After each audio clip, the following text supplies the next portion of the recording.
आज की अहम तरीन खबरों में सबसे पहले लाहौर हाई कोर्ट, जहां पर लाहौर हाई कोर्ट के जजेस ने 3 वेटर्स और एक स्वीपर को सख्त सजा दी है। और सजा देने की वजह यह बनी है, जुर्म यह बना है कि इन 3 वेटर्स और एक स्वीपर ने जजेस के लिए मुख्तस किए गए बर्तनों में खाना खाया है। दुरुस्त सुन रहे हैं आप। वजह तो बहुत छोटी है लेकिन सजा बहुत बड़ी है। खबर भी छोटी है, इंपैक्ट बहुत बड़ा है। अब इस खबर को सुनते हुए आप में से बहुत सारे लोग, बल्कि ज़्यादातर लोग, इन जजेस के बारे में बहुत बुरा सोचेंगे इन्होंने कितना बुरा किया। लेकिन यकीन कीजिए, हम सबके अंदर ये जरासीम मौजूद हैं। मेजॉरिटी जो ये वीलॉग सुन रही है, इंक्लूडिंग माई सेल्फ, जब जब हमें किसी कमज़ोर के साथ ऐसा रवैया रखने की कोई मौका मिलता है, या मौका ना भी मिले तो हम मौका पैदा कर लेते हैं, तो हम में से ज़्यादातर लोगों का रवैया, मैं ज़्यादातर की बात कह रहा हूँ, सबकी नहीं, ज़्यादातर लोगों के रवैये ऐसे ही होते हैं। और यही हमारी मुनाफकत है। जब हम किसी को देखते हैं तो हमें लगता है हो कितना बुरा काम कर रहा है, और वैसे काम हम भी शब रोज़ करने में तकरीबन हमेशा मसरूफ़ रहते हैं, ये भूलते हुए कि जिसने आपको बनाया है, जिसने आपको पैदा किया है, गरीब का या आपसे कमज़ोर का रब वही है, और उसने उसको भी उसी तरीके से बनाया जैसे आपको बनाया। और हो सकता है वो उसके आपसे ज़्यादा करीब हो, या वो उसको आपसे ज़्यादा पसंद हो। बहरहाल खबर ये है कि ये दिसंबर 3, 2024, ये कमरा नंबर 6 जजेस रेस्ट हाउस GOR 1 लाहौर के अंदर ये वाक़या पेश आया, जब ये तीनों चारों लोग ड्यूटी पर थे और इन्होंने जजेस के लिए मुख्तस किए गए जो चम्मच, कांटे और प्लेट्स वगैरह थीं, उनमें डालकर खाना खा लिया। अब आप ये सोच रहे होंगे कि शायद को बड़े महंगे ऐसे बर्तन थे जिनमें खाना पकाया और बर्तन ख़राब कर दिए पकते हुए। नहीं, ऐसा कुछ नहीं है। इन्होंने उन प्लेट्स, छुरी, कांटा, चम्मच वो इस्तेमाल किए। अब आपको पता है कहाँ जजेस, कहाँ वेटर और स्वीपर, ये तो फिर हम अभी भी ग़ुलामी के दौर में रहते हैं। ऐसा तो हम बर्दाश्त नहीं कर सकते। इस पर फिर मौजूद जजेस और जो भी इंतज़ामी वहाँ पर लोग हैं, उन्होंने इस पर एक्शन लिया, क्योंकि मुकदमा बड़ा संगीन था, जुर्म बहुत बड़ा था। 1-2 दिन के अंदर तो कंक्लूड हो नहीं सकता था ये जुर्म। कुछ 6 महीने तक इसके ऊपर इंक्वायरियां और पता नहीं क्या कुछ चला। दिसंबर का वाकया शुरू हुआ, आज आकर मीडिया में रिपोर्ट हो रहा है, कंक्लूड हो रहा है, मतलब कि लंबा वक्त इसके ऊपर गुजारा गया है। अब इसमें 3 लोगों को तो वार्निंग्स दी गई हैं, रेप्रिमांड किया गया है। एक जो है उसका जुर्म बहुत बड़ा है, जी हाँ, उसको तो नौकरी से ही निकालने के अहकाम दे दिए गए हैं। अब आप सोच रहे होंगे कौन सा उसने जुर्म कर दिया। इस छुरी कांटे के साथ उसने क्या ज्यादती कर दी, प्लेट के साथ उसने क्या कर दिया। क्या प्लेट के अंदर उसने कहीं हिंदुस्तान का नक्शा वक्शा तो नहीं बना दिया, या पाकिस्तान के कश्मीर को हिंदुस्तान में से निकाल तो नहीं दिया, जो बगावत और गद्दारी का पर्चा इस पर दर्ज कर देना। मामला कुछ ऐसा ही है। इसका नाम है सैमुअल मसीह संधू, बस इसका नाम ही इसके लिए मसला बना है मेरे ख्याल में। बाकी जो 3 वेटर्स हैं उनको तो तंबीह करके, रेप्रिमांड करके छोड़ दिया गया है। इसके बारे में रिकमेंड किया गया है कि इसको नौकरी से निकाल दिया जाए। शुक्र करें इसे कहीं दुनिया से निकालने का ऑर्डर पास नहीं कर दिया, क्योंकि जुर्म तो ये सैमुअल संधू का बहुत बड़ा है। 10 दिन दिए गए हैं सैमुअल संधू को जवाब देने के लिए। मैं कल कोशिश करूंगा सैमुअल संधू से राब्ता करने की, अगर हो सका तो जवाब कोशिश करूंगा उसे मैं खुद लिखवाऊं, और इन जजेस के मजीद नाम भी पता करने की कोशिश करूंगा, या जो भी इसके रजिस्ट्रार या जो भी इसको हेड कर रहे हैं, ताकि उनका मैं एड्रेस, ईमेल वगैरह आप सबसे शेयर करूंगा। और मैं चाहूंगा कि आप में से भी ज़्यादातर लोग इनको जवाब लिखें इन लोगों के बारे में कि आपकी प्लेट में खाना खा लिया। अगर कोई डिसिप्लिन है भी, मैं समझ सकता हूँ अदारों के अंदर, क्योंकि हमारे यहाँ वहाँ ऐसे मामला हैं, हाई पावर डिस्टेंस कल्चर है। अगर आपने डिसिप्लिन बनाया तो ऐसी बात को इग्नोर करें, वार्निंग देके छोड़ दें, डांट कर दें। मैं तो उसके भी हक में नहीं हूँ। मेरे ख्याल में तो वो तमाम इंसान बराबर हैं। अगर उन्होंने प्लेट में खा लिया तो प्लेट धो लीजिए, आपको उसी प्लेट में खाना तो नहीं डाल के दे रहे ना। पर अगर करने की भी जरूरत है तो छोटी मोटी वार्निंग दे दीजिए। किस रास्ते पर आप चल निकले हैं, कहाँ से इतनी फरौनियत आपके अंदर आ गई है। ये छोटी छोटी बातें बड़े बड़े फ़रौनों को जन्म देती हैं, क्योंकि जो मैं अगली खबर दूंगा वो आपको अंदाज़ा होगा कि कितनी बड़ी फ़रौनियत है हमारे यहाँ, कि प्लेट से मामला शुरू होता है और गोली तक जा पहुँचता है। ये बहुत ही शर्मनाक हरकत है जो की गई है, और स्पेशली इस क्रिश्चियन वेटर के साथ, महज इसलिए कि ये एक माइनॉरिटी से होगा, और गुस्सा इसका इसलिए भी होगा कि इसने माजरत, लेकिन जो हमारी सोसाइटी में बोला जाता है, मैं ऐसा नहीं समझता। मैं तो इस पर हमेशा तनकीद करता हूँ कि बर्तन पलीद कर दिए। लेकिन ज़रा गौर कीजिए कि अब से थोड़ी देर पहले एक गोरी आई थी, अमेरिका से, KP में आई थी, और उसने वहाँ एक लड़के से शादी करने का फैसला किया था। उसको तो हम भाग भाग के बर्तन दे रहे होते हैं। अमेरिका में रहने वाले, बरतानिया में रहने वाले, यूरोप में रहने वाले जो तमाम कॉकेशियन हों या दूसरी वहाँ पर रहने वाली जो भी आबादियाँ या लोग हैं, क्या उनके साथ ऐसा ही सलूक करते हैं? क्या उनके बर्तन अलग रखे जाते हैं? अपने आप से एक दफ़ा ये पूछिए कि अगर आप बैरून मुल्क कहीं हों और आपके बर्तन कोई अलग कर दे तो हाउ वुड यू फील? लेकिन क्या ये नई बात है? क्या आप में से सुनने वालों ने अपने माँ बाप को, दादा दादी को, अपने गांव में ये सब कुछ होते हुए क्रिश्चियंस के साथ नहीं देखा? क्या तब आपने आवाज़ उठाई, या किसी और ने वहाँ पर आवाज़ उठाई? क्या उनका ग्लास, प्लेट, कप, चम्मच सब कुछ अलग नहीं रखा जाता? अब शायद ये कम हो गया, कई जगहों पर अब भी होगा, लेकिन अब भी किया जाता है। कितनी घटिया बात है ये, कितनी हमारे माशरे की एक गंदी तस्वीर है, स्पेशली उस मुल्क में जो मुल्क माइनॉरिटी के नाम पर बना था। मैं बार बार ये रिपीट करता हूं कि पाकिस्तान माइनॉरिटी के नाम पर बना था। लार्जर इंडिया, जिसमें आज बांग्लादेश, पाकिस्तान और इंडिया है, उसमें यह सोचा गया था कि हिंदू मेजॉरिटी होगी और मुसलमान माइनॉरिटी हो जाएंगे, इसलिए उनको बुरा ट्रीट किया जाएगा। तो बेहतर और बराबरी का ट्रीटमेंट लेने के लिए एक अलग मुल्क का तकाजा किया गया। फिर वो बना और उसमें लोगों ने हिजरत की, कुर्बानियां दी, जानें दी, बहुत सारा नुकसान हुआ, उजड़कर लोग दूसरी तरफ आकर आबाद हुए। मकसद एक था कि हमें अच्छा ट्रीट किया जाए। आज वो मकसद किस तरीके से पूरा हो रहा है? आज जैसे ही हम माइनॉरिटी से मेजॉरिटी बने तो हमने यहां पर नई माइनॉरिटीज़ क्रिएट कर ली। एक तो माइनॉरिटी ज़ाहिर आबादी में जो क्रिश्चियन हैं, दूसरे हैं वो माइनॉरिटी में थे। बजाय इसके कि हम सीखते कि मुल्क की माइनॉरिटी के लिए बना, अब हम इसमें मेजॉरिटी हो गए तो हम माइनॉरिटी को अच्छा ट्रीट करें, बजाय ये सोचने के हमने और नई माइनॉरिटीज़ भी बना ली। गरीब भी एक नई माइनॉरिटी बन गया, जिसके पास कम ताकत है वो नई माइनॉरिटी बन गया, औरतें नई माइनॉरिटी बन गई, बच्चे और ऐसे बेकस बेसहारा लोग जिनकी कोई आवाज़ नहीं है वो नई माइनॉरिटी बन गए और अशराफिया नई मेजॉरिटी बन गई। हालांकि अशराफिया नंबर में कम है, लेकिन सब कुछ उन्हीं के लिए होता है, सब कुछ उन्हीं के लिए डिसाइड होता है। तो ये खबर जब मैंने पढ़ी, मेरा लानत भेजने को तो दिल किया ही किया, लेकिन मेरा आपसे वादा है कि इसमें अपना और जो मेरे बुकला की टीम है वो कोशिश करेंगे कि इसमें हम भरपूर किरदार अदा करें और जो भी हम मदद सैमुअल मसीह संधू की कर सकें वो हम कानूनी तौर पर, माशरती तौर पर, इखलाकी तौर पर ज़रूर करें। और हो सकता है कि मैं आपसे रिक्वेस्ट करूं कि आप ये जो जज साहबान हूं इनके नाम मैं पता करूंगा, एक आध दिन मुझे लगेगा, जो भी इस कमेटी पर जो ये सब कुछ कर रहे हैं, ऑफकोर्स आखिर पर तो इसकी जिम्मेदार chief justice Lahore high court है। फिर हम उन्हें प्लेटें भेजना शुरू करें, क्योंकि इतनी कमी आ गई उनके पास प्लेटों की कि वेटर्स ने खाना खा लिया तो उनके साथ क्या सलूक किया जा रहा है। अगली खबर बलूचिस्तान से, वो भी खबर, अब खबर का जो इंपैक्ट है वो बहुत बढ़ गया है। प्लेटों से बात शुरू हुई है, अब एक औरत के सर में गोलियां मारने तक चली गई है, लेकिन रवैया वही है। अब जो बलूचिस्तान के चीफ मिनिस्टर हैं सरफराज बुगटी, उन्होंने कंफर्म कर दिया है ट्वीट करके। खबर तो ये कल से चल रही थी सोशल मीडिया पे, लेकिन कई दफ़ा आपको पता नहीं होता, 5 साल पुरानी हो, 10 साल, 2 साल, कब की खबर है, अफगानिस्तान की है, पाकिस्तान की है, लेकिन अब कंफर्म हो गई है। जो सरफराज बुगटी हैं, चीफ मिनिस्टर हैं बलूचिस्तान के, वो ये कंफर्म कर रहे हैं कि ईद से पहले का ये वाक़या है। एक खातून ने अपनी मर्जी से किसी शख्स के साथ शादी कर ली और उसको शादी करने पर खड़ा करके उन दोनों को गोलियां मार के कत्ल कर दिया गया। सामने खड़ा किया गया और पीछे से गोलियां मारी गई। लेकिन मैं सल्यूट कह लें, अप्रिशिएट कह लें, कर सकता हूं उस बेटी को कि उसने किसी के पाँव नहीं पकड़े, किसी से माफ़ी नहीं मांगी, उसने बड़ी मतानत के साथ, बहादुरी के साथ इस फस्तायत का मुकाबला किया। अब एक तरफ बर्तनों में खाना खाना कबूल नहीं है, तो दूसरी तरफ बेटी का अपनी मर्जी से शादी करना कबूल नहीं है, क्योंकि ज़ात पात, बरादरी, सोशल स्टेटस, इन सब के अंदर हम जकड़े हुए हैं।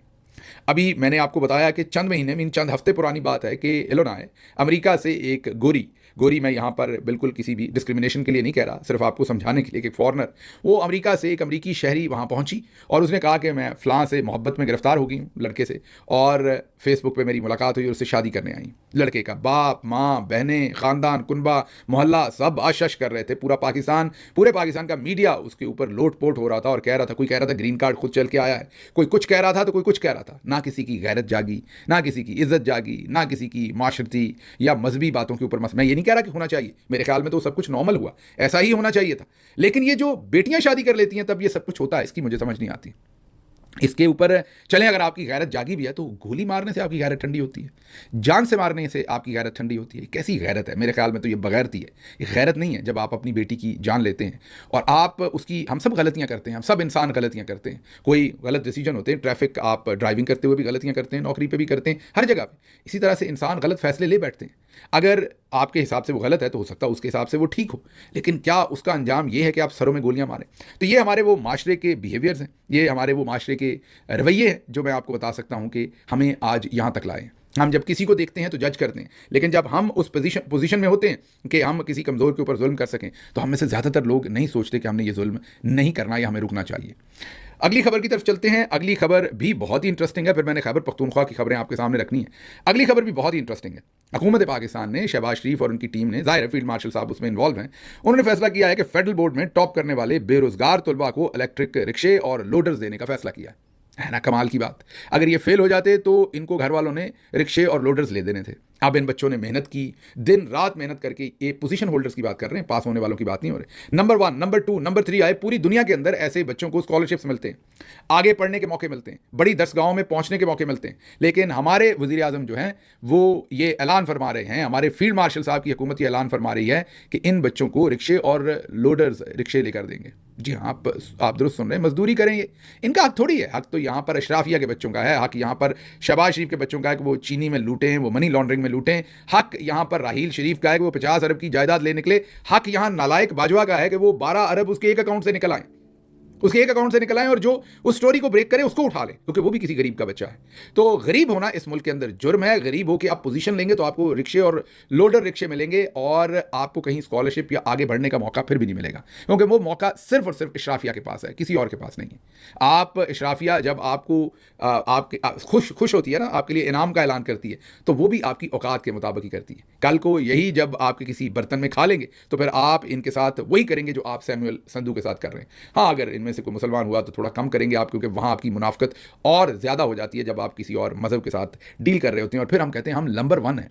हम बिल्कुल नंबर 1 नहीं हैं, हम शायद लास्ट नंबर पर हैं पूरी दुनिया के अंदर। ये मुनाफकत जो हमारे अंदर कूट कूट कर भरी हुई है, हम वहीं खड़े हैं जो इंडिया करता है अपनी माइनॉरिटीज़ के साथ, उसी तरह के सलूक माजरत के साथ। हम शायद 19-20 का फ़र्क होगा, वो कुछ ज़्यादा कर जाते हैं, क्योंकि वो नंबर में ज़्यादा है। वहाँ फस्तायत और फिरौनियत हमसे भी ज़्यादा है, और हमारे यहाँ कुछ गॉड लविंग गॉड फेयरिंग लोग हैं जो अपने मज़हब की वजह से दूसरी चीज़ों में जो हमें तालीमात हैं मोहम्मद मुस्तफ़ा सल्लल्लाहु अलैहि वसल्लम की के जो कमज़ोर है उसके साथ खड़े हो, उसका हाथ पकड़ो, उसको बराबर समझो। कुछ लोगों पर ये तालीमात गालिब हैं तो वो थोड़ा दर्द दिल रखते हैं, बाकी तो अल्लाह की सुपुर्द है जो कुछ हो रहा है। अगली खबर खैबर पख्तूनख्वा से है, जहां पर आज जो खैबर पख्तूनख्वा के स्पीकर थे उन्होंने कोरम पूरा ना होने की वजह से असम्बली का इजलास मुलतवी कर दिया। अब जो अपोजिशन है वो इतनी छोटी है, मीन नंबर्स में इतनी छोटी है खैबर पख्तूनख्वा में कि उनके पास कोरम पूरा करने का भी नंबर्स नहीं है मत, और उनको तहरीक इंसाफ की सारी सीटें दे दी गई। अब क्योंकि कोरम पूरा नहीं था, और जाहिर है तो ये एक सियासी चाल थी स्पीकर की, इसमें तो कोई शक नहीं, लेकिन कोरम पूरा नहीं था तो उन्होंने आईनी तौर पर दुरुस्त फैसला किया और कहा कोरम पूरा नहीं है, और इजलास को उन्होंने मुलतवी कर दिया 24 तारीख तक। अब बजाय इसके कि 24 तारीख का इंतजार किया जाता, छुट्टी वाले दिन, जी हाँ संडे वाले दिन, छुट्टी वाले दिन, जो इलेक्शन कमीशन है वो तो पहले ही ऐलान कर चुके थे। अब पीपल्स पार्टी और नून ने जाके जो पेशावर हाई कोर्ट के चीफ जस्टिस हैं उनका दरवाज़ा खटखटाया, अदालत का नहीं उनके घर का। वो छुट्टी वाले दिन घर पे थे, उन्होंने कहा नहीं मैं अदालत नहीं आना चाहता, आपको इंसाफ मैं घर से ही दे दूंगा। बिल्कुल वैसे ही जैसे घर से लाहौर के चीफ जस्टिस साहब ने हमजा शहबाज को बेल दी थी, और हमजा शहबाज अपनी बेसमेंट में बैठे थे और उन्हें घर से बेल मिल गई थी।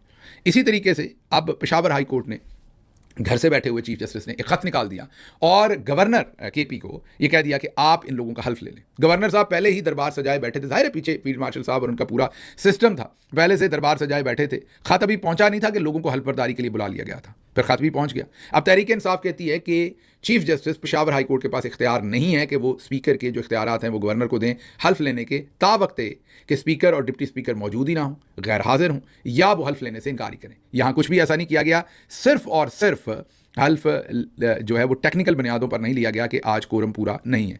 बहरहाल 6 बजे शाम को दरबार लगा और ख़त उसमें चीफ जस्टिस का आ चुका था, जो छुट्टी वाले दिन था। छुट्टी वाले दिन अदालत खुली, उसने अहकामात भी दिए, घर पर अदालत लगी। हो सकता है चीफ जस्टिस साहब ने बाथरूम में ही अदालत लगा ली हो, उस वक्त नहा रहे हो, वहीं से ऑर्डर लिखवा दिया हो, हू नोज़। बहरहाल उस ख़त के उस लेटर के बाद गवर्नर जो केपी हैं उन्होंने हल्फ बर्दारी करवाई उन तमाम लोगों की। ये सब वो लोग हैं जिन्हें ये जाली सीटें मिली हैं, और जिस फैसले के तहत ये हल्फ लिया गया सुप्रीम कोर्ट ऑफ पाकिस्तान में जस्टिस आयशा मलिक और उनके एक साथी जज ने उस पर अभी तक दस्तखत नहीं किए।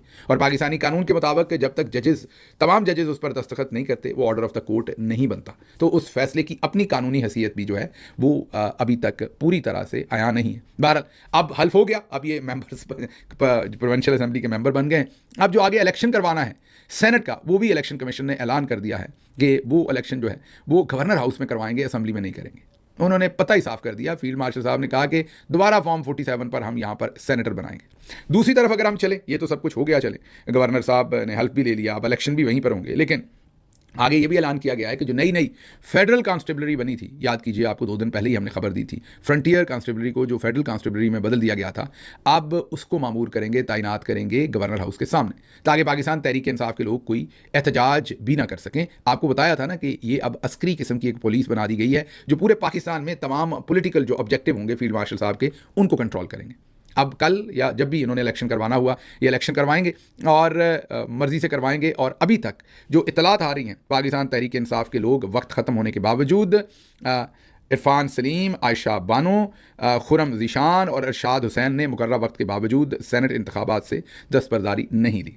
हतमी फहरिस्त में इन तमाम लोगों के नाम शामिल होंगे, क्योंकि उम्मीदवारों के वक्त जो अपने कागजात वापस लेने का वक्त ख़त्म हो गया। इसमें एक शख्सियत वकास औरकज़ई, जिनके बारे में कहा जाता है अरबपति हैं, और ये भी सोशल मीडिया पर क्लेम किया जाता है, गालिबन नईम अशरफ भट्ट साहब वगैरह ने क्लेम किया कि अगर मैं गलत नहीं हूँ ARY से कि इनको शंदाना गुलजार साहबा सपोर्ट कर रही थी, और गालिबन इनको साथ लेके जाके, इनको या किसी और को साथ लेके वो इमरान खान साहब से भी मिली थी। नईम अशरफ भट्ट साहब कह रहे हैं ARY से, वो कहते हैं कि PTI में दरार की असल वजह अरबपति आज़ाद उम्मीदवार काजी वकार हैं, जो खामोशी से PTI नाराज ग्रुप और नून ANP PP की हमायत हासिल कर रहे हैं। उन्होंने ARY को बताया कि वो इमरान खान के बड़े डोनर हैं और जेल में वो इमरान खान साहब से मिले हैं, शंदाना गुलजार साहबा के साथ जाकर मिले हैं, ये क्लेम किया है। नईम अशरफ भट्ट साहब की स्टोरी है, बड़े ये सीजन जर्नलिस्ट हैं और इन्वेस्टिगेटिव जर्नलिज्म करते हैं, और ऐसे ही बहुत ही अंदर की दबी हुई स्टोरीज़ को निकाल कर बाहर लाते हैं। हम पहले भी इनकी सताइश करते रहे हैं। अब नईम अशरफ भट्ट साहब का ये कहना कि ये जो अरबपति हमारे बहुत सारे उम्मीदवार हैं, हमारे मतलब के खैबर पख्तूनख्वा से, ये असल दरार की वजह है क्योंकि ये पैसा चला रहे हैं, और साथ साथ वो ये भी कह रहे हैं कि इनमें से एक उम्मीदवार काजी वकार साहब को शायद शंदाना गुलजार साहबा की सपोर्ट थी और उन्होंने इमरान खान साहब से भी इनको मिलवाया। कुछ सोशल मीडिया के लोग कह रहे हैं वकास औरकज़ई साहब को भी इन्हीं की या इस तरह और दूसरे साथियों की सपोर्ट थी। अब इनमें कितनी हकीकत है कितनी नहीं है ये तो वही दोस्त बता सकते हैं, वही कुलीग बता सकते हैं, लेकिन ये जो कुछ चल रहा है ये हमने आपके सामने रखा है। और अब एक और भी बहुत बड़ा मशवरा नदीम अफजल चंद साहब ने दिया है। उन्होंने कहा कि बीच में से हम भी अपना काम सीधा करें। उन्होंने कहा है कि अब जब PTI और ANP और नून लीग और पीपल्स पार्टी और फजल रहमान और तमाम बाकी जमातें जितनी हैं, ये मिल मिला के सेनेट का इलेक्शन अगर लड़ ही रहे हैं, मतलब कि सेनेट के इलेक्शन में वहाँ सीट एडजस्टमेंट या एडजस्टमेंट के साथ या अंडरस्टैंडिंग के साथ, सीट अंडरस्टैंडिंग कह लें, सीट अंडरस्टैंडिंग के साथ ये 6 बनवा रहे हैं अपने और बाकी 5 उनको दे रहे हैं, तो कहते हैं कि इसी तरह से मिल मिला के आप ये बताइए कि आप फेडरल में हुकूमत क्यों नहीं बना लेते। नदीम अफजल चंद ने कहा कि इसी तरीके से पीपल्स पार्टी और PTI को मिलकर हुकूमत बनानी चाहिए, बिलावल को वज़ीर आज़म बना देना चाहिए और पंजाब नून लीग को दे देना चाहिए। ऐसे दीवाने का ख्वाब तो अच्छा है, दीवाने को लगता है कि बिलावल ने वैसे तो वज़ीर आज़म नहीं बनना, चले इसी तरह से किसी सीट अंडरस्टैंडिंग के साथ ही काम कर दें। मेरे ख्याल में नईम अशरफ भट्ट साहब की स्टोरी के बाद नदीम अफजल चंद साहब जो अगली बात कर रहे हैं वो ये कर रहे हैं कि फील्ड मार्शल साहब को पैगाम दे रहे हैं कि या शेख इधर भी वेख, वो कहने की ये कोशिश कर रहे हैं कि आप इस तरीके से भी मामला करवा सकते हैं अगर आप चाहें तो। मतलब नई नदीम अफजल चंद साहब जो हैं वो फील्ड मार्शल साहब को एक मशवरा दे रहे हैं, एक राह दिखा रहे हैं कि पंजाब उनको दे दें, हमें यहाँ पर इकट्ठा कर दें और इकट्ठा करके हमारी हुकूमत बना दें। अब अमूमी तौर पर तो ये बहुत ही आप ये कहें सियासी तौर पर एक नापुख्ता किस्म का मशवरा है, क्योंकि इमरान खान क्यों बैठेंगे, पाकिस्तान तहरीक इंसाफ का वर्कर पीपल्स पार्टी के साथ क्यों बैठेगा, लेकिन ये मौका कैसे मिला नदीम अफजल चंद साहब को, उन्होंने इतना बड़ा मशवरा क्यों दे डाला। वो इसलिए दे डाला कि जब वो ये देखते हैं कि हम अपने इन्हीं असूलों के बावजूद जाकर सीट अंडरस्टैंडिंग पर सेनेट के इलेक्शन लड़ रहे हैं, तो फिर वो कहेंगे कि फिर तो मेरा हक बनता है, जब आप एक जगह सीट अंडरस्टैंडिंग कर रहे हैं तो वफाक में हमारे साथ भी कर लीजिए। वहाँ सारे चोरों के साथ कर रहे हैं जिसमें पीपल्स पार्टी भी शामिल है, तो जब आप सारों के साथ कर रहे हैं तो हमारे साथ अकेले भी आ जाइए, हम आपको बल्कि सारे अताब से निकाल देंगे।